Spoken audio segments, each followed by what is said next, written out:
Esta semana, Ricardo Araújo Pereira confessa-se gabarola por causa do Gabão. Pedro Mexia declara-se lutuoso para falar do negócio dos enterros e João Miguel Tavares sente-se Lucinda. Está reunido o Governo de Sombra.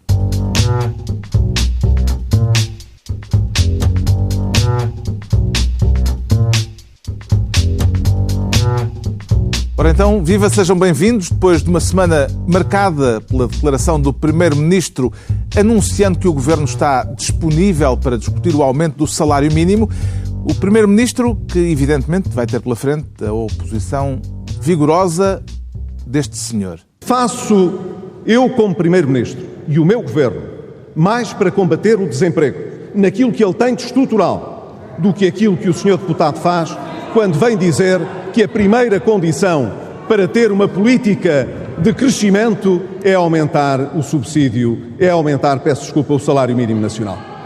Sabe o senhor deputado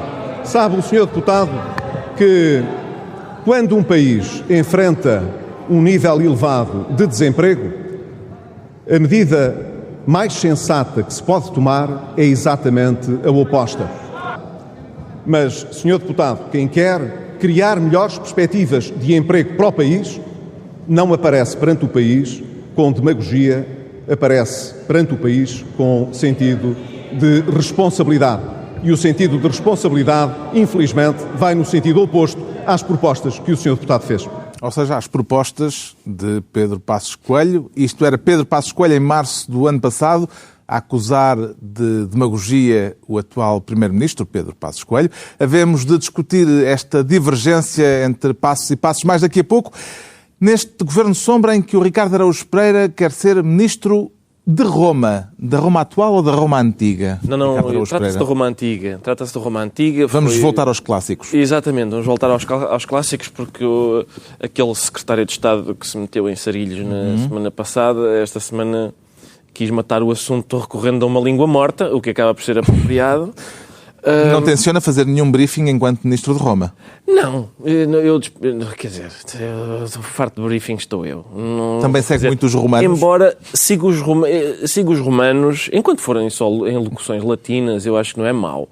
Agora, o PSD segue os romanos, vamos lá ver, eles se reuniram no Coliseu, é importante não esquecer isso.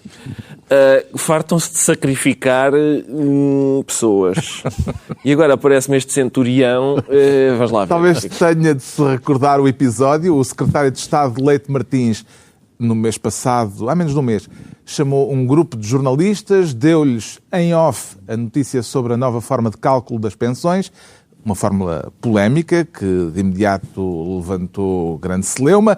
Notícia essa desmentida de imediato pelo Primeiro-Ministro e, esta semana, depois desse episódio, o mesmo secretário de Estado foi chamado ao Parlamento para prestar esclarecimentos sobre o caso.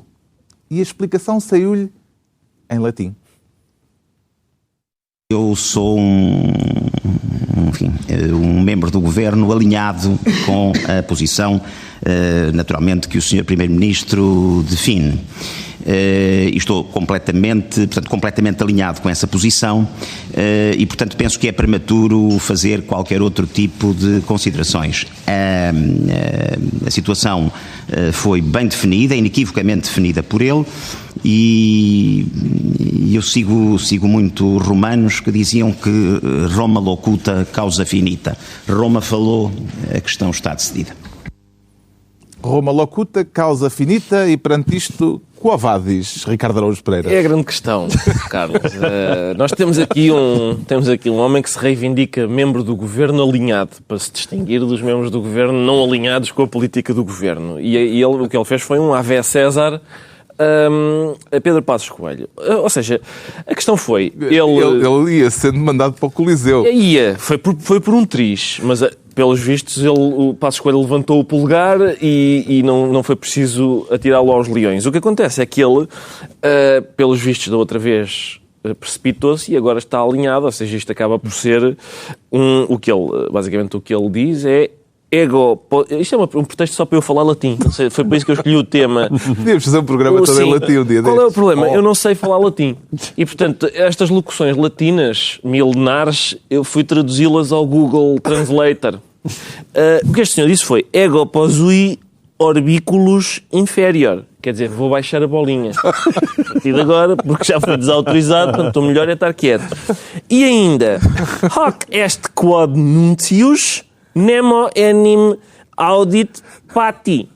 Ou seja, isto é uma barafunda, ninguém se entende nesta fantochada. É o que isto significa. E, portanto, foi o... Claro que isto tudo soa melhor numa língua que costuma estar escrita em pedras e, portanto, acho que é essa a intenção deste senhor. Depois de ter sido desautorizado pelo Primeiro-Ministro, pelo Vice-Primeiro-Ministro, pelo Ministro dos Assuntos Parlamentares, em que condições políticas é que este Secretário de Estado se mantém no Governo, João Miguel Tavares?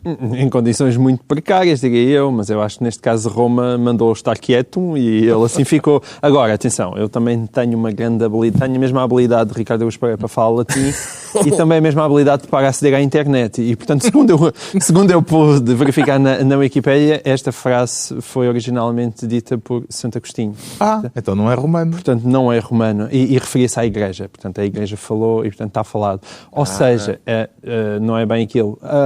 É um argumento de autoridade. E acho que todos nós a esta mesa apreciamos muito argumentos de autoridade. O Governo cita argelinos. Mas afinal... E este senhor... O problema de Mas afinal é a autoridade religiosa. É a autoridade religiosa, mas o o problema sempre de utilizar argumentos de autoridade, coisa que eu aprecio muito sempre, e as pessoas que estão aqui a esta mesa... Quem tem filhos tem de apreciar. Muito, está muito. quieto porque eu digo. Quantas vezes por dia é que tu recorres a argumentos desses? Sim, com filhos, é verdade, mas tento que na Assembleia da República eu acho que devia ser um bocadinho diferente. O problema dos argumentos de autoridade é que significam que eu se calhar até nem concordei nada, mas mandaram-me estar caladinho e eu estou. Não fica muito bem, nem para o próprio Governo. Parece-lhe que esta declaração de Leite Martins corresponde a um mea-culpa, para continuarmos no latim, ou ele tinha a obrigação de ter sido mais claro? Sursum cordae, orações ao alto, porque de vez em quando Roma vem à baila. Lembram-se daquela história do Roma não paga traidor? Sim, sim. Daqui há uns anos, tantas pessoas realmente são muito romanas. Mas o que ele diz é que, portanto, ele foi basicamente... Ele diz que é prematuro fazer considerações, que foi o que ele fez da outra vez. Exato. E que está alinhado com o Primeiro-Ministro, que foi o que ele não fez da outra vez. Portanto, é exatamente o contrário. E eu também, como todos nós, especialistas instantâneos em latim, fui procurar uma frase latina que fosse apropriada ao caso. Ocasião. E há uma bastante apropriada, que é Corvus oculum corvin non eruit. Um corvo não deve bicar os olhos de outro corvo. Que é uma regra que os membros do governo deviam seguir, porque dói. Mas ouve lá, isso é uma frase que existe mesmo. As minhas são umas macarronadas que eu pus. Não, e repara como foi dita com a elegância. Eu acho que Pedro Mexia sabe um bocadinho. Foi, sabe. Ele teve latim no curso de Direito. Eu tive um bocadinho só. A animar esta semana, há ainda o caso de um outro secretário de Estado. Os secretários de Estado estiveram na berra ao longo da semana. Desta vez, Hélder Reis, o secretário de Estado do Orçamento, a confessar no Parlamento ser como Pinóquio. Houve um dia em que eles chegaram cá e, portanto, estaria um governo em funções e não vale a pena nós entrarmos nesse detalhe, nem nessa conversa. Vem-nos cá e emprestar o dinheiro para pagar salários e pensões. Eu geralmente sou como o Pinóquio, quando minto que cresce-me o nariz, ainda não cresceu, portanto não estou a mentir, estou a falar sério. Sei do que é que estou a dizer, está bem? Portanto, quando vi cresceu o nariz, eu estou a mentir, não é o caso. Portanto, eu não estou a mentir. E de facto... Não? Cresce com a idade cresce. Portanto, é uma das particularidades da idade e, portanto... exato, mas pronto. Pois é, há coisas que crescem com a idade e há outros fatores de crescimento. Com um consolo, um magro consolo. Não é habitual os governantes gostarem de ser comparados a Pinóquio, mas este secretário de Estado, pela primeira vez, assume que é de facto como Pinóquio. Sim, tem uma explicação para isto? Acho que tem a ver com o facto de, enfim, neste momento, comparar membros do governo a personagens da banda desenhada, normalmente ocorre-nos, sei lá, o Imperador Ming ou outro gênio do mal, e portanto ele ir para o Pinóquio é uma espécie de mal menor. Olha, sou um rapazinho de madeira que de vez em quando diz umas petas. Mas atenção, o que ele está a dizer é mentira. Não, por isso mesmo não. Não te pareceu gabarulice política? Nós temos uma coisa que cresce muito, mas depois ninguém vê. Eu achei pura gabarulice, francamente. É possível, é. Também lhe pareceu que a barulhice... Aliás, é muito provável que todas as conversas sobre crescimento Sim, todas na política Sejam gabarulice. Está entregue o Ministério de Roma ao Ricardo Araújo Pereira. Quanto ao João Miguel Tavares, quer ser Ministro da Exclusividade. Está com vontade de tutelar a monogamia, João Miguel Tavares? Não, pelo amor de Deus.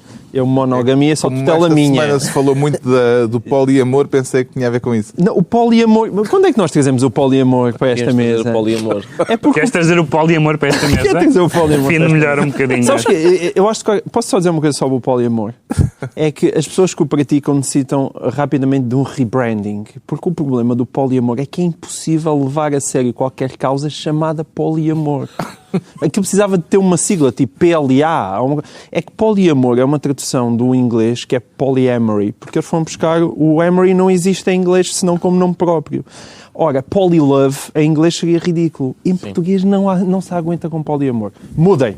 Poliamor parece... É o meu conselho a esta causa. Lembras-te daquele Mas anúncio é muito antigo interessante. de quantos polos conhece, quantos polos, Polo Norte, Polo Sul e Polo Ilon. Parece uma quarta, sim, parece uma quarta... Nunca vai resultar. Eles nunca conseguiram que ninguém os leve a sério enquanto aquilo se chama poliamor. Mas não é por isso que quer ser Ministro da Exclusividade. Não. É por um assunto muito menos... Mas ao menos é festivo aquilo do poliamor. Parece uma coisa festiva e alegre. Sim. Não, mas não é sobre o poliamor, é sobre um assunto menos interessante, mas mais importante, espero eu. É sobre uma proposta do Bloco de Esquerda. Que... O Bloco de Esquerda quer impedir que os deputados tenham outras atividades, quer deputados em regime de exclusividade. Exatamente. E o Bloco de Esquerda argumentou isso como uma transparência da vida democrática e do nosso sistema político. O que é que se ganha e o que é que se perde com parlamentares a tempo inteiro? Ganha-se para já... Ganha-se e perde-se. Ganha-se no meu ponto de vista, a oportunidade que eu tenho aqui de concordar com o Bloco de Esquerda. É um momento geralmente tão raro que eu fiz questão de o trazer. Porque eu concordo. Eu não concordo com outra parte do Bloco de Esquerda que diz, mas por favor mantenham os deputados em 230. Eu, por mim, aproveitava a Constituição, que os deixa ir até 180, aumentava os deputados, não me custaria nada ter deputados na Assembleia da República a ganhar 5 mil ou 6 mil euros. Não tem o quê? Eles ligaram a discussão, mas são duas discussões completamente... Não, às vezes há a questão só de... Quando existe exclusividade... A redução de deputados e a redução de deputados... Está ligada no sentido, enquanto tu exiges exclusividade a alguém, é suposto pagar-lhe melhor por causa disso. Não, mas não é essa a questão que não está ligada. A questão que não está ligada é a redução do número de deputados. A questão da redução do número de deputados... Está ligada porque pagando... Fui eu que a liguei no sentido em que... Está na tesouraria, no sentido em que eu acho que eles devem ser melhor pagos, portanto, para serem melhor pagos, se calhar convinha que fossem menos e melhor pagos é uma ideia que me agrada muito. Mas a questão da redução de deputados não tem vindo de quem defende essa tese, tem a ver mais com a ideia de aproximar, muitas delas são pessoas que defendem círculos uninominais, tem a ver com aproximar os eleitores dos eleitos, Exatamente, sim, eu percebo. Mas menos deputados, agrada-me a ideia, melhores, agrada-me a ideia, melhores pagos, também me agrada a ideia, e agrada-me sobretudo... Não é por serem menos, são melhores. Quer dizer, depende. Não sei, era bom. Eu pensava que tu acreditavas que existe uma certa escassez no talento, na inteligência. Ou é? Não, o argumento é contrário a esse, ou seja, dizer que a exclusividade vai exigir que os melhores acabem por ficar de fora. Mas eu tenho muita esperança no ensino em Portugal e, sobretudo, tenho muita esperança com um salário mais atraente, os melhores continuam a poder ir para a Assembleia da República. E a questão é que a incompatibilidade... Mas isso, como sabes, esbarra com qualquer possibilidade. Como sabes, a questão de mexer no salário dos deputados para cima é uma coisa que do ponto de vista do eleitorado cai muito mal, mesmo que se diga que é preciso melhorar a qualidade do pessoal político e portanto é preciso ganharem mais. Depois de 3 anos de governo... Mas tens a noção de que aumentar salários de políticos deve ser a coisa mais impopular que se pode dizer. Mas nós, ao fim de 3 anos de medidas impopulares, mais uma, menos uma, já houve tantas más impopulares, esta podia ser uma impopular boa. Porque a incompatibilidade, nós ainda não estamos a falar do essencial disto, que é, de facto... Nós não podemos, acho eu, continuar a ter deputados que de manhã estão no escritório de advogados e à tarde estão na Assembleia da República a decidir sobre matérias que muitas vezes existem interesses desses escritórios de advogados. Isso é muito grave. Mas esses são dois e esse problema existe, é real. É aí que eu entro com a minha solução, que é, como sabes, eu rejeito demagogias e portanto, baixar o salário dos deputados apenas porque porque a classe política tem má fama e tal, e porque essa parece ser porque é a voz do povo e tal. Não alinho nisso. Não aumentar. Também, mas e aumentar. Qual é a minha solução? É aumentar a uns e baixar a outros avaliando caso a caso. Epá, este tipo é bom, toma mais. Avaliado por ti. E avaliado por mim, sim. Eu faço. Imaginei que fosse Eu presidei essa comissão. O senhor que está aí atrás, o senhor leva 20 euros e um small. Não é nada, uma sandes. Pronto, acabou. Estás a perceber? E acaba por se gastar o mesmo, ou até um pouco menos, e uns eram mais bem pagos e outros levavam O small. uma tosta mista, sim. A proposta do Bloco de Esquerda parece-lhe boa, Pedro Mexia? Mais ou menos. Isto é, eu acho que há duas questões diferentes nessa. Só na questão da exclusividade, há duas questões diferentes. Uma que me é mais simpática do que a outra. Claro que me é simpática a ideia de que, como o João Miguel disse, de combater a ideia de, sobretudo no caso dos deputados que também são advogados ou gestores, combater o mais possível essa possibilidade de eles como legisladores... se confundir a função deles como legisladores com os negócios que eles têm na sua atividade profissional. E, portanto, tudo o que contribua para acabar com isso é positivo. Em teoria, a ideia da profissionalização dos políticos não me desagrada. Não me desagrada, por exemplo, até aquela ideia que, como existe no Parlamento Europeu, e que, aliás, falei aqui há uns tempos, foi proposto por um membro do PS recentemente, de que os ministros dos governos deviam ser escolhidos entre os deputados eleitos à Assembleia da República. Portanto, a ideia de que ser político é uma profissão, porque eu acho que é preciso que a palavra político deixe de ser uma palavra pejorativa. Agora, O Estado tem exclusividade, os ministros têm exclusividade, sim, claro. os juízes têm exclusividade. Claro. Agora, acho que o problema é que a classe de políticos profissionais que a democracia portuguesa tem gerado não é famosa. E é aparelhística e é jotinha. E, portanto, não é... Em teoria, gosto muito da ideia. Na prática, sobretudo em relação aos dois grandes partidos, isso não tem produzido resultados muito famosos. Acredita que a produtividade parlamentar aumentará se os deputados forem deputados a tempo inteiro, Ricardo Araújo Pereira? Eu gostava que nem sequer é uma questão de produtividade no sentido da quantidade, mas da qualidade do que eles produzem. Porque...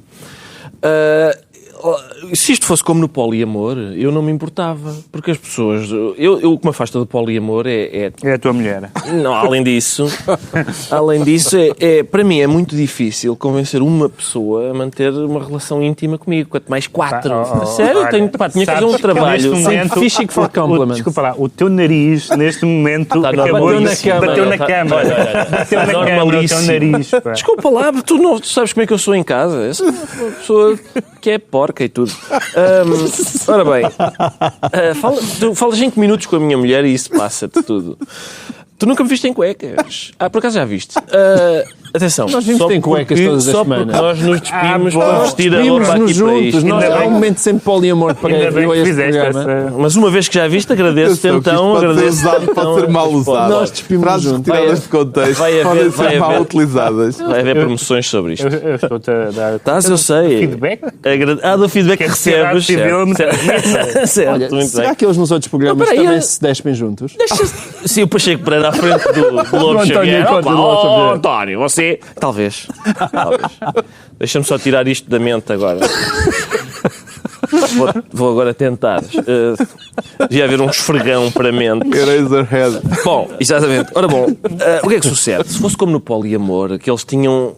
As pessoas do poliamor amam várias, mas na mesma medida. Ainda estamos no tema do Bloco de Esquerda e dos parlamentares em Atenção, exclusividade. foi um momento bonito o João Miguel Tavares concordar com um partido em que a maior parte dos militantes e dirigentes gostavam de lhe bater com um ferro.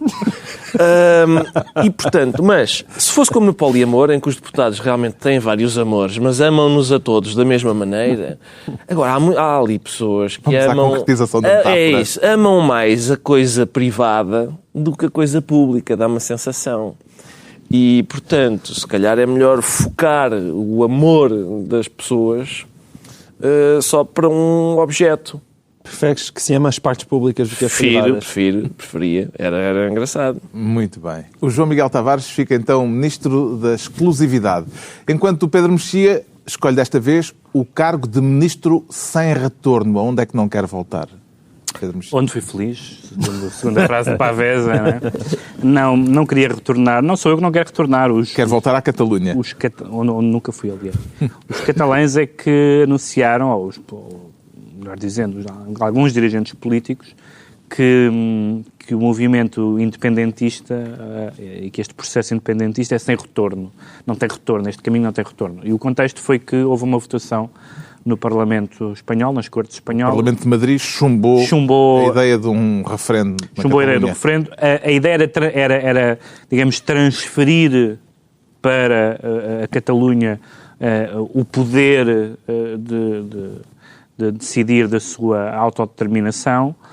Os dois principais partidos espanhóis, os partidos nacionais, portanto, o PP e o PSOE, votaram contra, decidiram que não existe esse poder e que esse poder seria inconstitucional porque a Constituição prevê a unidade do Estado espanhol e, portanto, não há o poder de desagregar o Estado espanhol. E os catalães querem...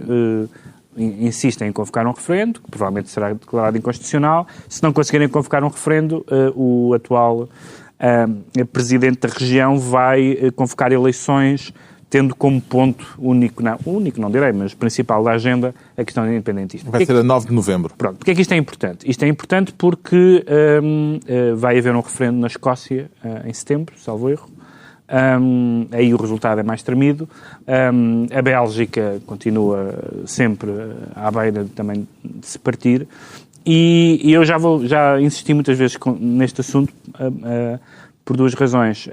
Uma delas é porque, em geral, eu, independentemente de ser a Espanha, não tenho nada contra a Espanha nem contra o Estado espanhol, mas eu, em geral, simpatizo com todos os movimentos autonomistas e independentistas pela mesma razão que simpatizo com todos os divórcios. Nunca houve um divórcio com que eu simpatizasse, em que eu dissesse, olha que disparate, este divorciar. Pessoas que eu conheço, digo, olha, já devia ter sido há mais tempo. Que encanto. Geralmente é o que eu digo. Não porque a situação era realmente lamentável. Mas, portanto, o amigo teu vem ter contigo e diz, vamos divorciar e tu, boa, já devia ter sido há mais tempo. Exatamente. És um bom amigo, Pedro. Eu sei que sim. Não, mas só que a Catalunha, não sei se a Catalunha pode argumentar essa deterioração do casamento que eles argumentaram nas Cortes e a dizer que a Catalunha tem sofrido muito. Eles pagam mais do que os outros, deve ser a isso que eles se referem. Só no sentido em que são mais ricos e que, portanto, bom. Mas as dores dos mais ricos, em geral, não provocam comoção pública no discurso político. A segunda questão é que, neste momento em que estamos a dar até partidos eurosensatos, como os partidos da direita portuguesa, parecem ter uma deriva euro-entusiasta e euro-federalista, nós percebemos que há imensas parcelas do território europeu que querem sair, ou melhor, eles não querem sair da União Europeia. Aliás, esse é o problema. Esse é que é o problema. Eles querem sair, eles querem sair dos países, mas ficarem na União Europeia. Mas as autoridades europeias já disseram que isso não vai acontecer. Se a Escócia sair, sai da União Europeia. Se a Catalunha sair, sai da União Europeia. Vamos acelerar o passo. Vamos. Gostava de ver a Catalunha independente, João Miguel Tavares. Quer dizer, eu não gostava nem desgostava. Eu acho que as pessoas que habitam determinado território têm direito de definir o que é que querem em vida delas. Da vida delas. O meu problema é que só queiram as coisas boas. No caso da Catalunha, querer ficar com o dinheirinho todo que eles produzem na região mais rica de Espanha.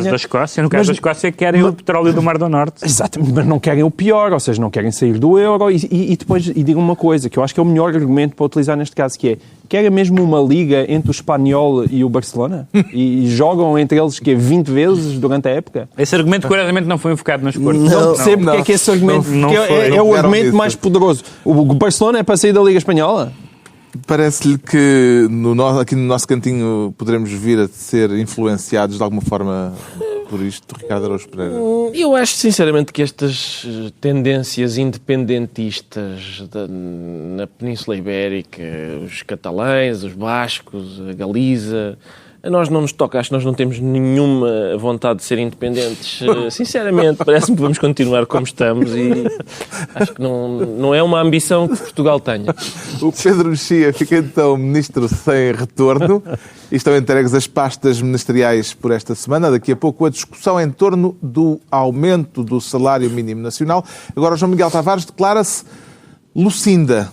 Vamos ter outra vez aqueles momentos penosos do Governo de Sombra, João Miguel Tavares?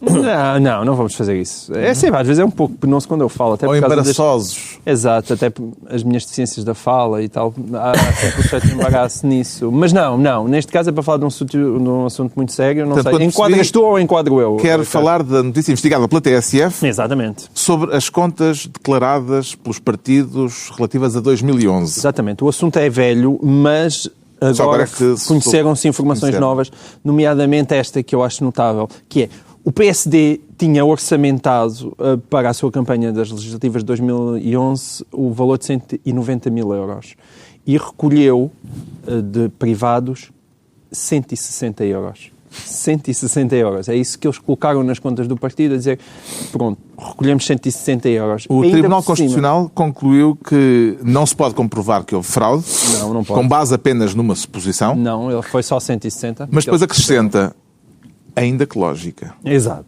ainda que lógica. Portanto, que é o caso também cheirou esturro ao Tribunal Constitucional.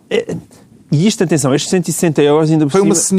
uma senhora que ofereceu 160 euros Exatamente. ao partido. Foi o único doador privado. Uma senhora chamada Lucinda Manuela Damaso, que curiosamente tem o mesmo nome da atual presidente da UGT, que também é membro do Partido dos Trabalhadores Sociais Democratas. Do partido não.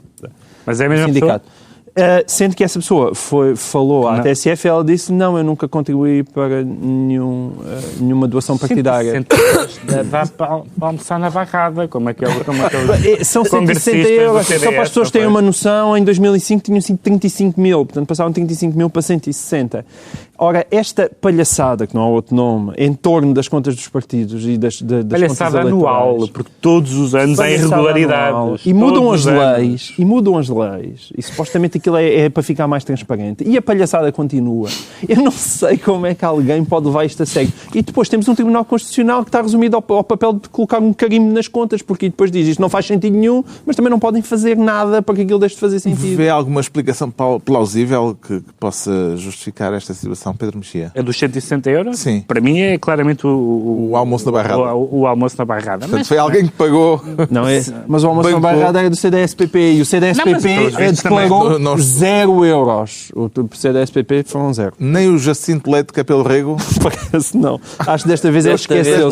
Nem ele contribuiu. Nem ele esqueceu. Mas atenção, eu tenho muita admiração. Eu em geral admiro a javardice. Mas tenho muita admiração pelo, não sei se foi no Conselho Nacional ou que terá sido, pelo momento em que as pessoas reunidas decidiram inventar um doador fictício e escolher esse nome. Isso é um momento de república no sentido da fraternity. A pilhagem, isso vem do Brasil, isso foi inventado no Brasil. A frase, o nome é, sim, mas eles decidiram atribuir esse nome. Atribuir esse nome. Eu não sei se vem do Brasil. É uma piada. Isso era uma coisa. É uma piada brasileira. Quando eu era miúdo, se dizia, agora diz lá isto em brasileiro. Sim. Não, mas é muito bom imaginar. Mas é muito bom. Então, se tu dizias isso quando eras miúdo, provavelmente é Portugal. Isso foi antes da independência, não foi? Há muitos anos. Olha, foi antes de 1640. O que eu quero dizer é que é fascinante a ideia de ver responsáveis do partido a decidir esse nome. Esta senhora, pelo menos, Lucinda é um mas nome... Mas também significa aquilo que eles acham que é a impunidade dos partidos. Olá, põe aí um contribuidor, mas com o nome de quê? Pá, põe aquilo do Jacinto, quem é que nos há de apanhar? É isso, não é?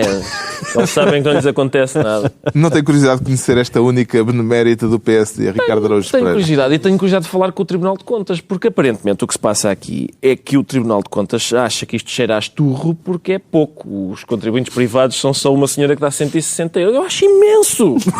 Uma senhora dispõe de 160 euros. No fim do ano pensa, olha, tenho aqui 160 euros para distribuir. E tem associações de desfavorecidos, centros culturais, a Fundação Benfica. Vou dar ao PSD. Não, no PSD. O que é isto? O que é que passa na cabeça desta gente? A não ser que ela tenha contribuído com 1 milhão para a Liga contra o Cancro, não faz sentido 160 euros para o PSD. Bom, já sabemos porque é que o João Miguel Tavares se declara Lucinda. Quanto ao Pedro Mexia, sente-se lutuoso. E está a reagir bem, Pedro Mexia? Estou a passar por aquelas fases todas da negação e depois aquelas as 5 fases, olha lá quantas aquelas são. Bom, mas... Esta semana houve polémica à volta do negócio dos funerais. Exato. Que é um tema que dispõe bem. É um tema... Mas é um belo tema. Mas... Pareceu-lhe justificada a polémica? Pareceu-me justificada a polémica porque o que acontece é que foi... ou vai ser, aparentemente, dada a possibilidade do acesso às IPSS, instituições particulares de solidariedade social, a possibilidade de acederem também à atividade funerária. E a Associação Nacional das Empresas Lutuosas, que é um nome bastante curioso, protestou, dizendo que, evidentemente, que as IPSS pertencem ao setor social, como o nome indica, e que, portanto, a ideia de poderem, digamos, aceder ao negócio, porque é um negócio, trata-se de um serviço que se presta, de um objeto que se compra, etc., que é o caixão, que, enfim, extravasa um bocadinho aquilo que se espera de uma... Ao que as IPSS responderam que se trata não de procurarem o lucro, não de entrarem em concorrência com as funerárias, mas que se trata de um entendimento extensivo do que é a função social, porque eles dizem que há pessoas que morrem desamparadas, que não têm sequer dinheiro para os funerais e que, portanto, as IPSS vão também providenciar esse serviço. Se isso for assim... parece-me justificado e até humano. Se isso não for assim e também cheira como ao tribunal, que isto também cheira a esturro, parece-me um bocado bizarro. Porque todos nós de solidariedade social façam... Todos nós ganhem dinheiro, ainda por cima ganhar dinheiro com esta atividade particular. E todos nós estamos fartos de ver notícias de corpos que se acumulam sem serem enterrados. É isso. Quer dizer, é a única justificação para isso fazer algum sentido. Alguém já ouviu essas notícias? Ironia. Era só para alguém não, que exato. Não era tanto os corpos. Não, no sentido de corpos de pessoas que morrem, por exemplo, sem família, e que não há ninguém que trate dessa... Mas já existe eu sei que sim. funeral social e o Estado apoia. Mas estou a dizer, esse argumento é um argumento entendível, digamos assim. Entendível é Como é que vê o negócio lutuoso, tanga. Ricardo Araújo Pereira?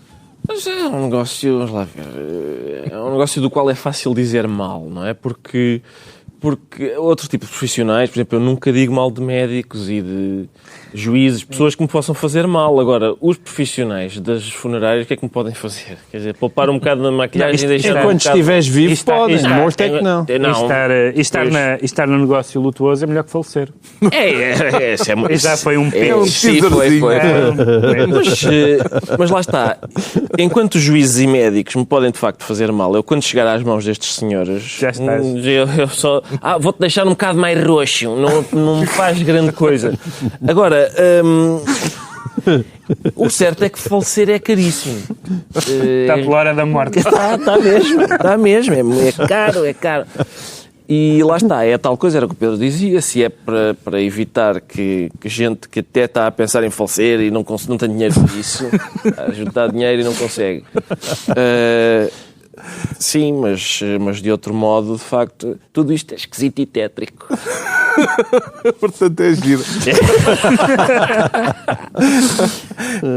Isto é uma questão técnica ou também de âmbito político? Não, claro que isto é uma questão de âmbito político e para mim parece-me evidente que as IPSS não deviam estar colocadas num negócio que até hoje funcionam bem em termos privados, não é que hajam por aí queixas. As coisas funcionam. E, portanto, lá está este fabuloso governo hiper, mega, super liberal a vir com legislação para resolver um problema, metendo institutos de solidariedade social ao barulho numa questão que os privados estavam a resolver bem. O liberalismo no sentido de que é acesso à atividade de toda a gente. A questão é que tu não Achas podes... que são socialistas, Bruno? Tu não podes ter... Não podemos ter uma IPSS que tem um lar... As pessoas conseguem perceber o problema... As pessoas perceberam esta piada. Não, vamos ver, depois no final a gente fala sobre isso. Exato, depois voltamos ao Bruno. É um Mas mandato tu de rodapé. não pode haver a mesma instituição a ter um lar de idosos e a seguir a enterrá-los. Ok? As pessoas percebem o problema, de repente aquilo transformar-se num negócio da morte.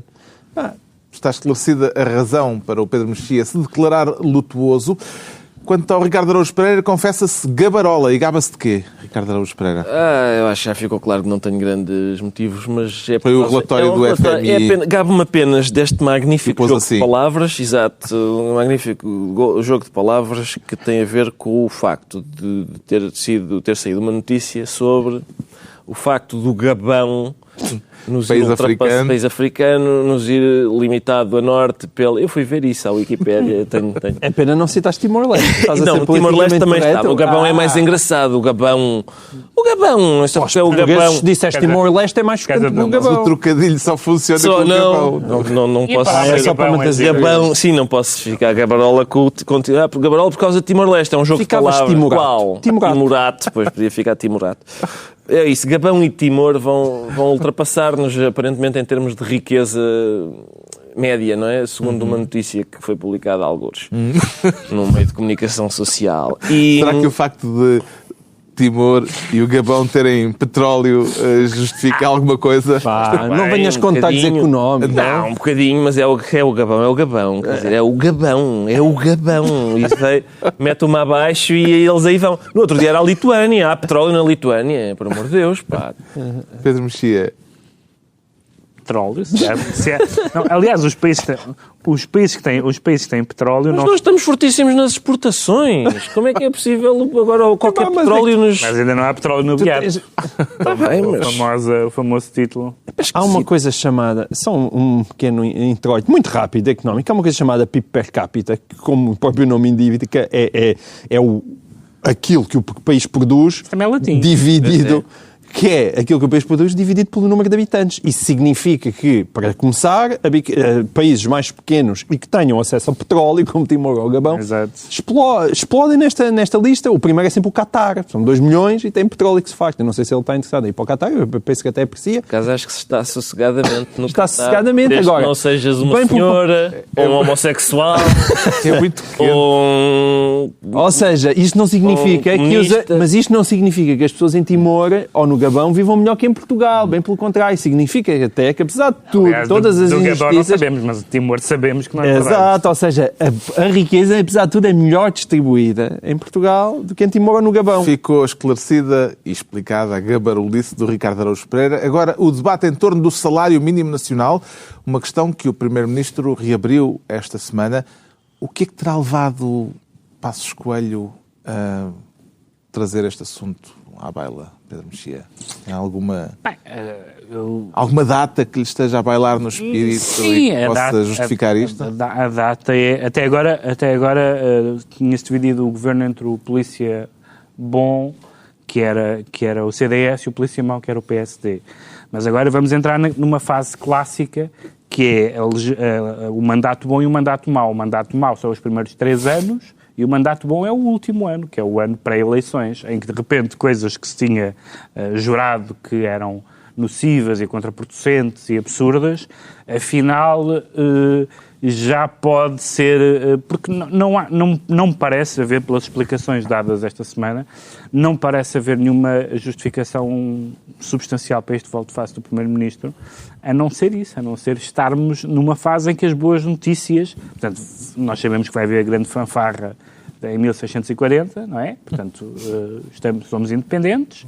Não só somos independentes, como, se continuarem os números, e espero que sim, e que os números sejam reais do crescimento económico, como ainda a hipótese de agora de haver uma abertura quanto ao salário mínimo, e, portanto, o Governo passa a ter uma, não direi estado de graça, mas passa a ter, ou pode passar a ter, se pegar, uma imagem pública um bocadinho diferente e mais agradável. E há eleições em breve Talvez isso explique alguma coisa. legislativas. Não há outra razão para isso. E se há, não explicaram qual é. Depois de ter considerado a ideia demagógica, Passos Coelho está agora a discordar de si próprio, Ricardo Araújo Pereira. Está. Há aqui outra vez, mais uma vez, uma certa heteronímia política em que Passos Coelho arranja personalidades suficientes para discordar de si próprio. Embora ele na altura disse que era demagógico e irresponsável aumentar o salário mínimo. O que ele agora pretende não é exatamente isto, não é aumentar só o salário mínimo.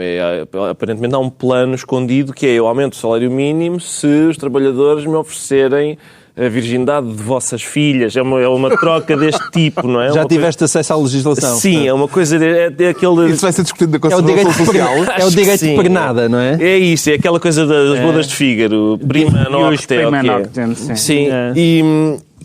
Mas enfim, mas é óbvio que é uma cenourinha, não é? Para animar as pessoas, ele disse que se lixem as eleições, mas é como certas... Mas essa frase gajas... já se diz a muita distância das eleições. Sem misoginias, é como certas gajas que começam a depreciar quando estão interessadas. Ele está evidentemente interessadíssimo nas eleições, por isso é que desdenha. Passos Coelho, ao falar deste assunto, acrescentou que a discussão sobre o salário mínimo não deve ser feita de forma isolada e quer também debater uma, citação, revisão das condições de contratação coletiva. O que é que ele estará a pensar? Isso é o que o Ricardo Araújo Pereira estava a argumentar. Mas o direito de pernada? Não com o direito de pernada, espero eu, mas com outra pernada qualquer sobre os trabalhadores. Golo! Parecia um homem de esquerda agora. Desculpa, golo. Benfica 1-0 na Youth League. Pega lá, eu pensava que tinhas estado, que era gol, porque tinhas ficado entusiasmado com a minha palavra. Tu estás a gravar o programa. Youth League. Agora ele acompanha esta competição desde sempre. 1-0 com o Real Madrid. Deixa-me explicar que está a decorrer neste momento. À 1 da manhã, está a decorrer à 1 da manhã. Está simultaneamente a correr às 7 da tarde na TSF, à 1 da manhã na TVI de sábado. Eu se calhar interrompi o teu raciocínio. Não, mas deixa estar, também não era grande coisa. Pronto. Se quiseres ler a tua correspondência, não agora não. O meu raciocínio não é grande coisa, deixa lá isso. Já estamos na altura dos decretos. Acabou-se o raciocínio. E desta vez, tanto o Pedro Mexia como o João Miguel Tavares querem decretar sobre o mesmo assunto. Problema deles. Todos os anos há convite à Associação 25 de Abril. Este ano houve de novo um convite. O resto não existe. Não comento que não existe. Mas quando é que vão decidir se eles falam ou não como eles pretendem? Isso não existe. O convite para virem ao Parlamento existe. Mas então... Houve um convite para virem ao Parlamento só. Mas eles dizem, só vamos se falarmos. O problema é deles. Problema deles. A Presidente da Assembleia da República a responder sobre a intenção, a reclamação dos militares de Abril de discursarem na sessão solene do 25 de Abril. Ora, é sobre isso que tanto o João Miguel Tavares como o Pedro Mexia querem decretar. Eu queria só dizer uma coisa sobre isto. A senhora, quer dizer, elas foram convidadas só para embelezar. Quer dizer, os jarros de flores também não vão botar discurso. A senhora tem razão. Parece uma vizinha, não é? Está ali com a porta meio entreaberta. Diga, não, só para dizer, não é problema deles. Pronto, bom dia, vou para dentro, tenho que comer ao lume. Sim, parecia mesmo uma cena dessas. O Pedro Mexia decreta: o povo é quem mais ordena. Não era bem isso, era a voz ao povo. Era a voz ao povo. A voz do povo. A voz do povo. Ele fala, mas não ordena. Não, porque o Pedro só admite que ele fala, mas não que ordena. Não, é assim, eu acho normal, os capitães de Abril são sempre convidados para estarem nas sessões. Vão estar esta vez também. Seria normal que, sendo uma data redonda, que falassem. Na verdade, não houve nenhum convite por parte de nenhum dos grupos parlamentares, mesmo aqueles que se mostram favoráveis a que eles falem, não houve nenhum convite nesse sentido. Os capitães de Abril querem falar, alguns deles. A questão é o seguinte, eu acho que seria normal, não me chocaria nada.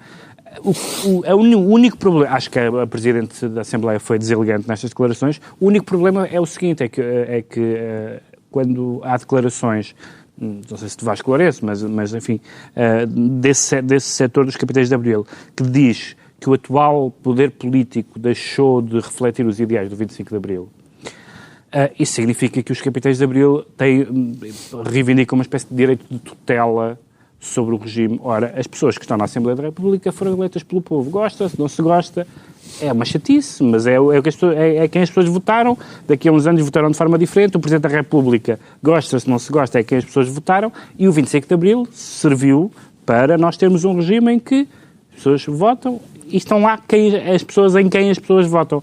Não se pode dizer, nem quem fez a Revolução, que isso não corresponde ao que o regime, porque o regime também é isto, e o desprestígio e o desprezo por esta ideia de que é o facto das pessoas às vezes votarem em pessoas de quem não gostamos, de quem eles ou outras pessoas não gostam, é a democracia. A democracia é um regime onde frequentemente as pessoas decidem coisas que nos chateiam. Mas era só falar, não é? Os capitães de Abril queriam falar no 25 de Abril. Se eles dissessem, olha, os capitães de Abril queriam trazer uma Uzi e varrer 2 ou 3 bancadas. E aí pensar, se calhar é um bocadinho demais. É só falar. Imagina-se que eles iam dizer, não é? O João Miguel Tavares decreta ramalhianos. Claro, aqui o pessoal só levanta problemas, eu venho aqui expor as soluções. Portanto, em vez dos militares de Abril, um militar de Novembro. Não, então, é verdade que o senhor estava em Angola no 25 de Abril, mas ele acumula Abril com Novembro, que são dois 25 que eu aprecio particularmente. Aliás, acho que fazem um excelente pandan. E, portanto, querem um militar a discursar ramalhianos. Finalmente, o Ricardo Araújo Pereira decreta 35 anos de socialismo. Exatamente. Fez bem as contas? Eu só estou a citar quem foi o secretário de Estado Bruno Macens. Bruno. Agora podem por ir, isso é que eu chamei a rebobinar a gravação. Bruno, que vê socialismo em todo lado. E Pacheco Pereira, que levantou esta questão, como aliás todas as questões são levantadas em Portugal, primeiramente por Pacheco Pereira. Ficou-lhe um longo artigo. Sim, e assinalou que, de facto, são umas contas esquisitas para identificar socialismo nestes 40 anos de democracia em que fomos governados por Santana Lopes, Cavaco, Durão Barroso, etc., e também pelo PS, uma pessoa identificar socialismo no meio disto tudo. Está concluída mais uma discussão sobre os temas da semana. De hoje a 8 dias, à hora habitual, novo Governo de Sombra, Pedro Mexia, João Miguel Tavares e Ricardo Araújo Pereira.